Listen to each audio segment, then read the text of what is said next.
Suspension बोल ले, high speed stability बोल ले, जैसे इसका नाम है फ्री स्टाइल तो वैसे ही इसका जो है कैरेक्टरिस्टिक्स भी वैसे ही हैं। मतलब उल्टा ही मिलेगा आपको। जो मिथ आपका बना हुआ है यहाँ पे फोर्ड को लेके वो एकदम अपोजिट है इस समय। तो अब लोग कहते हैं मारुति की सर्विस सस्ती कहाँ से, इतनी तो फॉक्सवैगन कोई ले ले चाहे तो ना। So hello everyone, welcome back to the channel.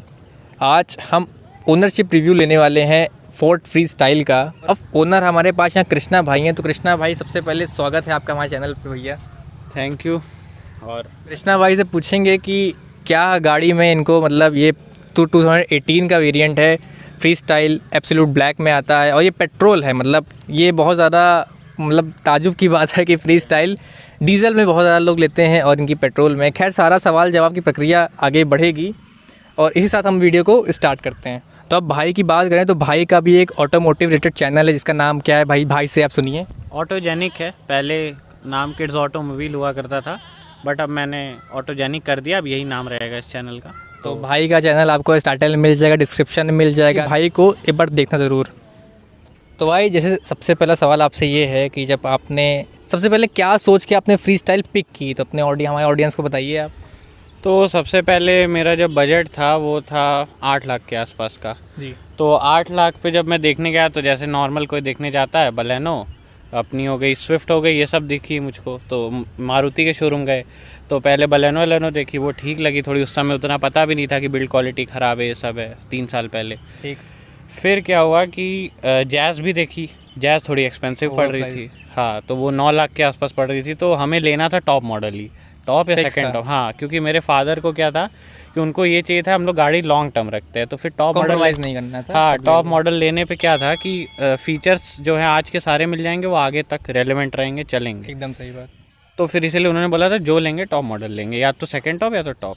उनको टच स्क्रीन तो चाहिए ही थी गाड़ी में। तो टच स्क्रीन के वजह से मैंने पहले सर्च की। पहले फ्री स्टाइल के बारे में मुझे पता था कि एक कार आई है कुछ, बट फिगो जैसी दिखती थी तो मैं सोचता था कि क्या ही होगा, फिगो ही है एक, मुझे ऐसा लगता था। थोड़ा क्रॉस फिगो। हाँ, तो मुझे ऐसा लगता था। फिर उसके बाद मैंने सर्च किया इसके बारे में, तो हमने बलेनो बुक करा दी थी। बुक कर दिए थे? हाँ, बलेनो बुक कर दी थी, अल्फ़ा मॉडल रे ब्लू कलर में। पहले ग्रेनाइट ग्रे की थी, फिर बाद में लोग को रे ब्लू पसंद आया तो रे ब्लू कर दी थी। सिग्नेचर कलर है, अच्छा लगता है। हाँ, तो रे ब्लू हमने बुक कर दी थी। वो हमको पड़ रही थी 8,40,000 रुपये की, अल्फ़ा वेरिएंट। हाँ, महंगी थी वो।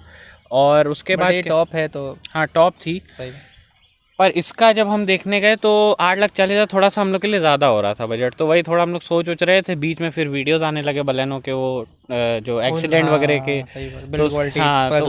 तो उन्होंने क्या बताया था मुझको कि ये बम्पर जो है, जैसे इसका अंदर नहीं जाता है, ये एकदम हार्ड है इसका बम्पर, इसकी बिल्ड अच्छी है। बलेनो का तो ये अंदर रहता है यार, शीट। हाँ, बलेनो का ये ऐसे वो ऐसे दबा के मुझको दिखा रहे थे और उसका प्लस पॉइंट बता रहे थे कि आप देखिए एक्सीडेंट हो जाए तो दिक्कत नहीं आएगी, अगर अंदर जाएगा वापस आ जाएगा वापस। वो ये बता रहे थे उस समय हमको। बेवकूफ़ बनाते हैं यार। हाँ, तो फिर ये बात हुई। तो ये सब देखने के बाद बलेनो का पता था हमें वज़न भी कम है, 800 किलो है, 850 किलो के आसपास। तो फिर उसके बाद जब मैं फ्री स्टाइल देखने गया कि एक बार देख लेते हैं, जब उसका फीचर्स चेक किए मैंने देखा इसमें बेस वेरिएंट को छोड़ के बाकी सब में टच स्क्रीन आती थी। केवल एम्बियंट वेरिएंट जो इसका था उसमें नहीं आता था कुछ भी। और जो ट्रेंड है टाइटेनियम प्लस, ये 3 वेरिएंट्स में टच स्क्रीन आती थी, जो कि कोई कार उस समय नहीं देती थी। स्विफ्ट में टॉप मॉडल में आती थी, बलेनो में top model ZX size start होती है ना, ZX साइज से अभी स्टार्ट होती है 2018 में, जब प्लस में आती है। हाँ, तब जब नहीं आई थी ना स्विफ्ट, केवल प्लस में। डिजायर में भी ZX प्लस नहीं था। हाँ, अब बलेनो में भी अल्फा में आता था। अभी तो जेटा में, कार में कई सारी चीज़ें ऐसी थी उस समय जो कोई गाड़ी उस प्राइस में ऑफर नहीं कर रही थी। इसमें बेस वेरिएंट में एम्बियंट में लोग हमेशा अगर हम स्विफ्ट का लेते हैं, LXI या LDI, उसमें आएंगे 14 इंच के टायर, स्टील रिम्स। इसमें जो है स्टील रिम्स तो आएंगे लेकिन 15 आएंगे। 19 वाला हाल है। हाँ, तो इसमें वही हाल है। मतलब ये कार जो अंडररेटेड है, सब में सारे फीचर्स दिए जाते हैं। अब इसमें क्या था, इसमें टाइटेनियम वेरिएंट में ऑटोमेटिक AC आता था उस समय, अब कट कर दिया है। वो वीडियो मैंने अपने चैनल पे बनाई है। अच्छा, अब कट हो गया। कौन से 2 वीडियोस हैं। बेसिक फीचर इसमें बहुत अच्छे थे। मतलब ये कार में मैंने जब देखा कि टच स्क्रीन ट्रेंड वेरिएंट में भी आ रही है, तब हमने देखा टाइटेनियम लेने पे हमको क्या फ़ायदा था। इसमें फीचर जो थे सेफ्टी वाले बहुत अच्छे थे। सही बात है। जैसे कि स्विफ्ट वगैरह में क्या है, सब में वही basic ABS EBD 2 air bag, उसके अलावा कुछ नहीं ऑफर करती हैं गाड़ियाँ। बट इसमें क्या था कि इसमें ऐसे फीचर्स आते हैं जो एक्सीडेंट होने ही नहीं देंगे। जैसे एयरबैग तो एक्सीडेंट होने के बाद बचाएगा हमको, प्री एक्सीडेंट हाँ, वाले फीचर भी काफ़ी ज़्यादा मिल जाते हैं। तो इसमें जो है प्रोएक्टिव फीचर ज़्यादा है जो एक्सीडेंट होने ही नहीं देंगे। जैसे ट्रैक्शन कंट्रोल है, गाड़ी फिसलने ही नहीं देगा। ESP है, अगर कहीं स्टेबिलिटी में प्रॉब्लम आई, पावर कट कर देगा गाड़ी को, फिर कंट्रोल कर लेगा। एक्टिव रोल ओवर प्रिवेंशन है, रोल ओवर, हाँ रोल ओवर रोकता है। और ABS CVT तो आता ही है इसमें। हाँ मतलब सेफ्टी से भाई मैं अगर बताऊँ तो कुछ कॉम्प्रोमाइज़ फोर्ड ने नहीं किया था। अब लोग की थिंकिंग कहाँ जा रही है समझ नहीं आ रहा। अभी भी ये प्रोडक्ट उतना सेल नहीं हो रहा है। अब भाई से पूछता हूँ कि जैसे अब तुम देखते हो तो यार कैसा लगता है? वो तो स्टार्टिंग से ही बुरा लगता है। मतलब मेरे कितने जानकार लोग हैं, वो लोग भी पहले पूछते थे कि कार कौन सी। अगर मैं कहीं जाता हूँ तो कुछ लोगों को लगता है फिगो है, अगर पहचान लेते हैं तो या तो कुछ लोग को नाम ही नहीं पता होता इस कार का कि फ्री स्टाइल भी कोई कार आती है। एक तो जिस टाउन में हम लोग रहते हैं, हम लोग अयोध्या पे बेसिक हम लोग यहाँ पे रहते हैं, तो यहाँ पे ये कार दिखना, और एक्चुअली ये कलर भाई बताओ डिसकंटिन्यू हुई, बताओ ऑडियंस। पेट्रोल वैसे ही कम बिकती है, उसके साथ साथ ये जो कलर है एब्सोल्यूट ब्लैक, उस समय क्या था हमको वाइट कलर से काफ़ी वो हो गया था कि वाइट हर जगह गाड़ी दिखती है तो वाइट नहीं लेना है, काला लेना है। हाँ, बस इसमें मेंटेन का हल्का सा दिक्कत होती है। मेंटेनेंस में थोड़ी है इसकी, मतलब थोड़ा साफ सफाई करनी पड़ती है, पर खैर गाड़ी रखी है तो फिर कपड़ा तो मारना बनता ही है। फिर तो गलती बात है वाइट लेके कपड़ा ना मारे उस नहीं, सही बात है भाई। तो बात यही थी कि प्रॉब्लम क्या थी, इसमें कलर आने वाला था रूबी रेड, उस समय आया नहीं था, तो मैं कंफ्यूज था। अगर रूबी रेड इसमें आया होता तो मे भी वो कलर हम ले लेते, क्योंकि मेरे घर पे ब्लैक 3 लोग रेड। हाँ, सही कह रहे हो। रूबी रेड में क्या होता है, इसकी जो स्ट्रिप्स वगैरह हैं, जो बॉडी क्लैडिंग है, ये काफी अच्छे से ना हाईलाइट होती है। ब्लैक में थोड़ी छिप जाती है, ब्लैक हो जाता है ना। हाँ, अगर रेड और ब्लैक होता है तो वो कॉम्बिनेशन बहुत अच्छा, डुअल टोन टाइप लगने लगता है ना, बिना डुअल टोन के तो अच्छा लगता है, वो अच्छा लगता है। बट ब्लैक में जो है ओवरऑल कार थोड़ी बल्कि भी लगती है, वाइट में थोड़ी जो है सटल स्मॉल टाइप की लगती है, तो हमको यही पसंद आया तो हमने फिर यही बुक कर दिया। तो भाई अब दूसरा क्वेश्चन ये है कि कितने की आपको ऑन रोड ये पड़ी थी 2018 में जब आपने गाड़ी ली थी? ये है टाइटेनियम वेरिएंट, मतलब सेकंड टॉप है, इसके ऊपर एक टाइटेनियम प्लस आता है, तो ये पड़ा 7,35,000 रुपये में हमको। और उसके बाद इस पर डिस्काउंट भी ऑलमोस्ट 35-35 हज़ार का मिला है, मतलब वो 7,65,000 के आसपास बोल रहे थे, फिर जब हमने बार्गेन किया तो 7,35 तक वो आ गए। तो ये काफ़ी अच्छी बात है। और सबसे अच्छी बात फोर्ड में ये है कि आप अगर 2018 से आज के प्राइस में देखो तो डिफरेंस ज़्यादा है नहीं, मुझे ऐसा लगता है। भले फीचर थोड़ा कट हो गए हो, वही किया है फोर्ड ने कि फीचर्स जो है काफ़ी जैसे अब ये टाइटेनियम वेरिएंट है, लोगों को पता ही नहीं है जो फीचर्स अब टाइटेनियम प्लस में आते हैं वो इसमें आते थे। टाइटेनियम प्लस से उन्होंने सिंक 3 हटा दिया, एंड्रॉइड ऑटो एप्पल कारप्ले आता नहीं है अब उसमें, ये सबसे बड़ा ड्रॉबैक भी ये चीज़ें हैं, सिर्फ एक वेरिएंट में बाकी में नहीं है। हाँ, तो पहले इको स्पोर्ट में भी आया करता था, इसमें भी आया करता था। इसमें मेरे में डुअल टोन इंटीरियर्स हैं, वो ब्राउन वाला, खैर काफ़ी लोग को कलर नहीं पसंद है, लेकिन अब क्या है केवल ब्लैक आता है। ब्राउन पता है ये दिक्कत हुई, ये मतलब ये प्योर ब्राउन नहीं लगता, ये मतलब हल्का सा डी ट्यून टैन लगता है मेरे को ये। तो वो अब वो भाई, तो भाई ये सब तो बात हुई कि आपने गाड़ी क्या क्यों पिक की और क्या प्राइस हो गया। अब बात करते हैं कि इससे ख़राब बात क्या क्या लगती हैं। ख़राब में इसका सबसे पहले यही है, एक हेडलाइट, काफ़ी जितने कस्टमर्स हैं इसी कंप्लेन करते हैं कि ये हेलोजन वाली जो है रात को उतना अच्छा थ्रो नहीं देती हैं, बस ये इसकी प्रॉब्लम है। फॉग लाइट तो ठीक है, इसमें अगर प्रोजेक्टर मिल जाती तो वो बहुत अच्छा होता। फोर्ड ने यहाँ कॉस्ट कटिंग कर रखी है, तो वो एक प्रॉब्लम है। उसके साथ साथ एक प्रॉब्लम यहाँ पे इसका AC कंप्रेसर जो है, कार जब चालू रखते हैं, तो मैंने अपने वीडियो में वो डेमोन्स्ट्रेट, भाई का वीडियो मैं नीचे आपको डिस्क्रिप्शन लिंक मिल जाएगी, क्योंकि भाई ने अच्छे से एक बार करके रखा है इसका रिव्यू, तो आप देख लेना वहाँ पे। मैं पूरा एक्सप्लेन करूँगा तो वीडियो बहुत लंबी हो जाएगी, आपको वहाँ पे प्रैक्टिकली दिख जाएगा। अभी मैं यहाँ पे केवल बता दे रहा हूँ कि इसका जो कंप्रेसर है, ऐसे पेट्रोल इंजन में बिल्कुल आवाज़ नहीं, 3 सिलेंडर है लेकिन बहुत ही रिफाइन है, बाहर से भी अंदर से भी। लेकिन जैसे इसमें AC ऑन करते हैं ना, आवाज़ डबल हो जाती है। AC कंप्रेसर बहुत आवाज़ करता है इसका। AC कूलिंग बहुत अच्छी है, कूलिंग तो बहुत तगड़ी है, लेकिन बस वही है कि कंप्रेसर की आवाज़ है, बस ये एक छोटा सा कॉन और है इसका, तो ये ध्यान में रखें। तो ये आप देखिए कि और मतलब कुछ नहीं है, और कोई दिक्कत नहीं लगती, और तो कुछ भी नहीं है। अब मैं ढूंढने को, लोग कुछ कहते हैं कि स्पेस कम है इसमें, कई रिव्यूअर्स जो ऑटोमोबाइल के उन्होंने भी बोल रखा है कि स्पेस कम है, और एक और कहते हैं माइलेज कम देती है। ऐसा कुछ भी नहीं है। माइलेज के बारे में मैं बताऊं कि अगर कोई भी कार है, अगर आप स्विफ्ट भी चलाएंगे, उसको रगड़ के चलाएंगे, खींच के, माइलेज देगी नहीं। सही बात। इसके साथ होता क्या है, माइलेज कई लोग कंसर्न होते हैं क्योंकि पेट्रोल है, डीजल वाले का तो लोग पता है अच्छा माइलेज देती है, लेकिन पेट्रोल में क्या होता है कि डीजल में भी वही है, चलाने में इतना मज़ा आता है कि हम लोग गाड़ी खींचने लगते हैं। वो तो वही तो अगर आप हाईवे पे इसको 120-130 खींचने लगोगे तो फिर वही 13-14 वही माइलेज देगी। लेकिन अगर इसको 80 से लेकर 100 के बीच में अगर क्रूज़ करते हैं हम, तो ये आराम से 17-18 दे देती है आराम से। मैंने इससे 21 भी निकाला हुआ है एक बार मैंने इससे। और टैंक टू टैंक जब मैंने निकाला था तब वो 1-2 वीडियो है मेरे पास इसके। एक टैंक टू टैंक निकाला था, उसमें मैंने क्या हुआ था, उसमें मैंने बहुत रफ चलाई थी कार, मतलब एकदम 100-120 चलाई थी हाईवे पे, और शहर में बम्पर टू बम्पर ट्रैफिक में चली थी। तो वो मिक्स करके जो है 15 की आई थी, मतलब एवरेज। मुझे तो ख़राब नहीं लग रही भाई। अगर आप हाईवे का देखोगे तो 2-3 किलोमीटर ऊपर होगा, 17-18 हाईवे पे दे दिया था उसने, और 12-13 शहर में दिया था। तो यार मैं आपको बताऊं, फ्री स्टाइल को धीरे नहीं चलाता है भाई, पता नहीं कैसे 180 क्या है, 80-90 चलाता है। मैं बताऊं, फ्री स्टाइल के ओनर्स बिल्कुल नहीं देखते कि क्या रोड है क्या नहीं, क्योंकि ये सपोर्ट करती है। ये इसमें ग्राउंड क्लियरेंस आपको 190 mm का मिलता है, कुछ SUVs में नहीं। हाँ, सस्पेंशन बहुत अच्छे, ट्यून्ड ऐसे की गई है कि ख़राब रोड्स पे आप आराम से निकाल सकते हो। तो ये एक बात हो जाती है। कहते हैं कि भाई सर्विस कॉस्ट क्या आती है आपको इस कार पे, क्योंकि मैं सुना हूँ कि मतलब मिथ बनी हुई है कि अच्छा नहीं है फोर्ड का सर्विस के हिसाब से। तो आप बताओ। ऐसा तो कुछ भी नहीं है, मतलब उल्टा ही मिलेगा आपको। जो मिथ आपका बना हुआ है यहाँ पे फोर्ड को लेके, वो एकदम अपोजिट है इस समय। मतलब अगर आप इसकी जो फर्स्ट सर्विस हुई थी, जो जिसमें लेबर नहीं इंक्लूडेड था, लेबर फ्री था, तो उसमें आपका ऑयल चेंज हुआ था, एयर फिल्टर उन्होंने साफ़ करके लगा दिया था क्योंकि ज़्यादा गाड़ी चली नहीं थी, और ऑयल फिल्टर चेंज हुआ था। तो ये 3 चीज़ें चेंज हुई थी, 1700 रुपये कॉस्ट आई थी। अब बताओ, लेबर कॉस्ट मैं कह रहा हूँ 1000 रुपये और ऐड कर लो, 2700 रुपये हो गया। तो मुझे नहीं लगता यार कि आप इतना बड़ा गाड़ी चलाओ, 7 लाख की गाड़ी आप 7,000 लेके चलो भैया की। और भाई एक इतनी कम चली है कार कि भाई ने जो सर्विस कराई है वो 1 साल बाद कराई है। आप 1 साल में कार में 1700 रुपये सिर्फ लग रहा है आपके।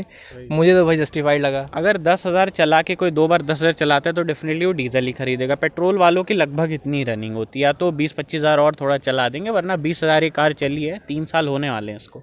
और इसकी जो सेकंड सर्विस हुई थी वो ऑलमोस्ट 12 या 13 हज़ार किलोमीटर पे हुई थी, मतलब 20,000 वाली इसकी 13 हज़ार पे हुई थी, क्योंकि 1 साल हो गया था। तो क्या हुआ कि उसकी जो सर्विस कॉस्ट थी वो केवल 3300 आई थी, 3300 रुपये आई थी। क्या खराबी भाई, आप देख लो। मतलब और भाई एक्सपीरियंस बता दो सर्विस सेंटर से कैसा है। बहुत अच्छा है सर्विस सेंटर पे। एक तो भीड़ नहीं है, आप सुबह अगर थोड़ा लेट भी हो जाते हैं तो आपकी सर्विस 2 घंटे 3 घंटे में निपट जाएगी, जो कि आपको मारुति ह्युंडई में जाएंगे आप तो इतनी भीड़ रहती है। सबसे बड़ा प्रॉब्लम तो वही लगता था उन ब्रांड्स में मुझको, कि सर्विस कराने में बड़ी प्रॉब्लम आती है। एक दिन लेके जाओ तो पूरा बैठे रहो। एक दिन आपका पूरा चला जाएगा। एक दिन तो खैर यहाँ पे भी लग जाता है, पर ये श्योरिटी रहती है गाड़ी मिल जाएगी। वहाँ पे तो अगर आप लेट हो गए तो अगले दिन वो आपको बोल देते हैं अगले दिन आए, और आपको कार देखने भी नहीं देते। यहाँ पे तो मैं खड़ा रहता हूँ, बगल में सर्विस होती रहती है। बहुत ट्रांसपेरेंट है। मैं अगर आपको बताऊँ, मैंने अपने दोस्तों से सुना है कि फोर्ड का जो सर्विस एक्सपीरियंस है वो बहुत ट्रांसपेरेंट। आप जाओ अपने हिसाब से काम कराओ, जो हो रहा है वो। मारुति में तो मारुति और जो और हाई ब्रांड्स में जाओगे, किया में चले जाओगे, तो वो लोग तो आपको जो वेटिंग रूम होता है उसके बाहर आने नहीं देते हैं कि आप सर वहीं बैठिए, ऐसा वैसा। कई वीडियोस में आपको दिख जाएगा। तो ये सब चीज़ें नहीं होनी चाहिए। और जितना भी मिथ विथ है, बाकी सब जो लोग कहते हैं मारुति सस्ता है, आप देख लो भाई फोर्ड। मेरे नोन में कई लोगों के पास स्विफ्ट भी है, डिज़ायर भी है, पेट्रोल डीजल दोनों है। और डिज़ायर डीजल का बिल वो 10-10 हज़ार तक खींच देते हैं, 30,000 चली। हाँ, लोग दे भी देते हैं, नॉलेज है नहीं तो अब लोग कहते हैं मारुति की सर्विस सस्ती कहाँ से, इतनी तो फॉक्सवैगन कोई ले ले चाहे तो ना, फिर इतनी सर्विस करानी है तो 10,000 तो फॉक्सवैगन में कर देते हैं। आप SUV चलाओ यार, अगर आप 10,000 सर्विस करानी है। इतनी फॉर्च्यूनर की नहीं लगता है, 7,000 फॉर्च्यूनर का लगता है भाई। एंडेवर जो आती है फोर्ड की, एंडेवर की सर्विस जो है जितनी लोग स्विफ्ट का चार्ज करते हैं उतने में एंडेवर सर्विस कर देते हैं लोग। एंडेवर का कितना ऊंचा है भाई। एंडेवर मतलब 40 लाख 45 लाख की कार है। उसमें पार्ट्स इतने सारे हैं यार, पार्ट्स इतने सारे 4x4 गाड़ी होने के बाद भी उसका जो सर्विस कॉस्ट है, एक ओनर आए थे 10,000 के ऊपर नहीं आता होगा, उसका आया था 7,500 बिल एंडेवर का। अब भाई इससे ज़्यादा मेरे को बोलने की ज़रूरत ऐसे है नहीं, बात यहीं पे सर्विस की ख़त्म हो जाती है। तो वही है भाई, आप मिथ बना के मत चलो। तो कभी डरने की ज़रूरत नहीं है फोर्ड में। ये तो आँख बंद करके आप बिलीव कर सकते हैं कि सर्विस बिल्कुल महंगी नहीं, सबसे सस्ती सर्विस है। इससे सस्ती कोई ब्रांड नहीं देता इस समय मार्केट में। उसके बाद भाई अगर बात करते हैं इसमें स्पेसिंग की इस कार में, तो देखिए भाई बैठा हुआ है और ये एकदम डिसेंट उस पे है, मतलब जो पोजीशन है कंफर्टेबल पोजीशन है। और मेरी हाइट 5'9" के अराउंड है, तो वो आप देख सकते हैं कि एवरेज इंडियन ये 5'9", 5'10" होती है, कुछ लोग की कम भी होती है। तो उस हिसाब से आप देख सकते हैं लेग रूम इतना है। और मुझे रिक्लाइन एंगल भी मेरा ठीक है, हेडरूम में भी कोई प्रॉब्लम नहीं है। 6 फुट का भी कोई होगा तो बैठ जाएगा, नहीं आएगी। और अंडर थाई सपोर्ट भी सही लग रहा है मेरे को। अगर आप ऐसे पैर आगे करके एकदम बैठते हैं तो ये आपको सही है। अगर आप इसको ऐसे करके बैठेंगे तो डेफिनेटली कम हो जाएगा। बट वही है ना कि आप जब आगे करने का ऑप्शन है तो आप ऐसे रहेंगे तो अंडर थाई सपोर्ट में भी कोई इशू नहीं है, कोई दिक्कत नहीं आनी चाहिए। एंड यहाँ पे आप देख सकते हैं ना, इसमें स्किड प्लेट्स वगैरह लगी लगाई आई है, मतलब लगी एक्सेसरी में पहले से फ्री, ये फ्री आई है कार के साथ। इसमें कई चीज़ें ऐसी भी हैं, ये इसमें इन्होंने 3D मैट्स जो है पड़े हैं। उसके आप देखिए अगर पीछे भी कोई पैसेंजर बैठता है आराम से वही सेम हाइट का, मतलब भाई की हाइट का, तो भाई से ये भी जानते हैं कि क्या इनको लगता है जब ये अपनी फ्री स्टाइल में बैठते हैं। तो वैसे मेरा यूजुअली तो ड्राइविंग सीट पे बैठना होता है, बट पीछे जब भी कोई बैठता है तो उसको ऐसा प्रॉब्लम नहीं आती। और एक स्विफ्ट के ओनर हैं, मतलब मेरे नोन है, वो स्विफ्ट यूज़ करते हैं और वो जब इसमें बैठे तो भाई नो डाउट मुझे पहले लगता था पर्सनली कि स्विफ्ट में स्पेस ज़्यादा है इससे, पर वो जब इसमें बैठे तो उन्होंने बोला इसमें जो है स्विफ्ट से ज़्यादा स्पेस है। अब आप देख सकते हैं इतना लेग रूम है, काफ़ी सही है, मतलब इससे ज़्यादा हैचबैक में और क्या ही मिलेगा आपको। प्लस अगर आप लेग स्ट्रेच करना चाहते हैं वो भी कर सकते हैं, अंदर थायर सपोर्ट तब अच्छा हो जाता है, वरना थोड़ा लैग करता है, वो सारी कार्स में करता है सेगमेंट में। इसका बूट वगैरह भी ठीक है, साइज़ उसका बूट दिखाना। कितने लीटर आ जाता है भाई? 257 लीटर्स है इसका बूट स्पेस। तो अगर स्विफ्ट से कंपेयर करेंगे तो बराबर 270 के आसपास आता है, उसमें थोड़ा सा बड़ा 265 या 3-4 लीटर मैटर नहीं करता। हाँ, तो बाकी इसमें मेरा आज तक जो सामान मैं ट्रिप पे जाता हूँ, अभी दार्जिलिंग हम गए थे कार, अभी एक हफ्ते कहाँ गए हो? हाँ, वो भी ऑडियंस जानना चाहते हैं कहाँ गए हैं आप। तो इसको लेके ज़्यादा अभी तो पहली ट्रिप ये दार्जिलिंग ही गई थी ये कार। यहाँ से ऑलमोस्ट है 1000 किलोमीटर, आप कैलकुलेट करेंगे तो 900 समथिंग है यहाँ से। हाँ, एक साइड है। 1800 लीटर करके तो है भाई ने। हाँ, तो इस समय ट्रिप में भी दिखा रहा होगा 1600-1700 किलोमीटर। और उस ट्रिप पे इसने पहाड़ों पे चढ़ी थी, मतलब पूरी स्टीप चढ़ाई थी, फर्स्ट गियर में कार चल रही थी, और कितना उसमें फ्यूल बर्न होगा। फिर भी पूरे ट्रिप की जो एवरेज फ्यूल इकोनॉमी निकली थी वो 15-16 के अराउंड निकली थी। तो मतलब अगर हाईवे का कैलकुलेट करें तो फिर वही 17-18 है, और सिटी का वही 12-13, तो ये तो फिक्स है, उतना दे देती है। एंड हाईवे पे मैंने 110-120 क्रूज़ की थी, स्लो नहीं चलाई थी तब भी। सर बताइए, अब अगर आपको इतना चीज़ें मिल रही हैं कार में, मुझे तो नहीं लगता कि आपको और चीज़ों की ज़रूरत भी है। उसके बाद भाई ड्राइविंग फील की तो बात तगड़ी है ही इसकी, आप बताओ। ड्राइविंग फील तो खैर इससे बेटर कोई नहीं दे सकता। मैं तो कह रहा हूँ अगर आप क्रेटा भी खरीदोगे ना, ऐसा नहीं आएगा उसमें ड्राइविंग एक्सपीरियंस। मैं भाई सब ड्राइव किया हुआ है, वही अभी आप ही गाड़ी ड्राइव करके देख लूँगा, मैं एक और वीडियो कर दूंगा। तो वैसे इसमें अच्छी बात ये है कि जो इसका मैकेनिकली ये गाड़ी तो फोर्ड इकोस्पोर्ट ही है, और छोटी फोर्ड इकोस्पोर्ट आप कह सकते हो इसको, और मज़ा तो उसमें बहुत आता है। तो भाई जाहिर सी बात है कि इसमें आएगा ही आएगा। बाकी स्टीयरिंग फीडबैक बोल लें, इसका सस्पेंशन बोल लें, हाई स्पीड स्टेबिलिटी बोल लें, जैसे जैसे इसका नाम है फ्री स्टाइल, तो वैसे ही इसका जो है कैरेक्टरिस्टिक्स भी वैसे ही हैं।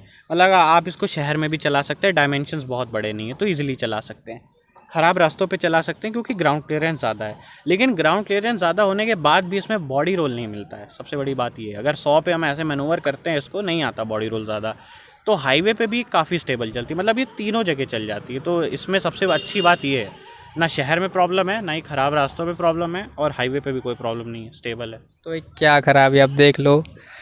तो ये था भाई का पूरा फ्री स्टाइल का ओनरशिप रिव्यू। अब भाई पता है, जैसे अगर मैं एक एक बातें कवर करने बैठूंगा तो बहुत ज़्यादा टाइम कंज्यूमिंग हो जाएगा, और अगर आपको एक एक मतलब फ्री स्टाइल ओनर हो और आप चाहते हो कि आपको एक एक बातें पता लगे, तो भाई का चैनल है, भाई के चैनल का नाम ऑटोजेनिक है। वैसे मैं लिंक आपको दे दूंगा, और अपने चैनल पे भी इनका चैनल टैग रहेगा और टाइटल में। इनके चैनल पे जाके आप ओनरशिप रिव्यू देखो। ये एक काफ़ी कंस्ट्रक्टिव वीडियो बनाया है इस कार के बारे में इन्होंने। उस वीडियो को देखने के बाद मुझे ऐसा लगता नहीं है, कि मैंने भी वीडियो देखा, मुझे लगता नहीं कोई पॉइंट उन्होंने छोड़ा। मतलब मैं अप्रिशिएट करता हूँ भाई को कि भाई देखो ऑटोमोबाइल एंथुसियास्ट हैं तो बहुत, बट कदर नहीं है भाई गाड़ियों की। तो भाई को एक एक चीज़ अपने भाई को बताई अपने वीडियो में। तो ये था भाई का एक्सपीरियंस। वीडियो जैसा भी आपको लगा हो, आप अपने जो ओपिनियंस है कमेंट ज़रूर बताइएगा। अच्छा लगा तो लाइक और सब्सक्राइब ज़रूर करिएगा। तो thanks for watching this video.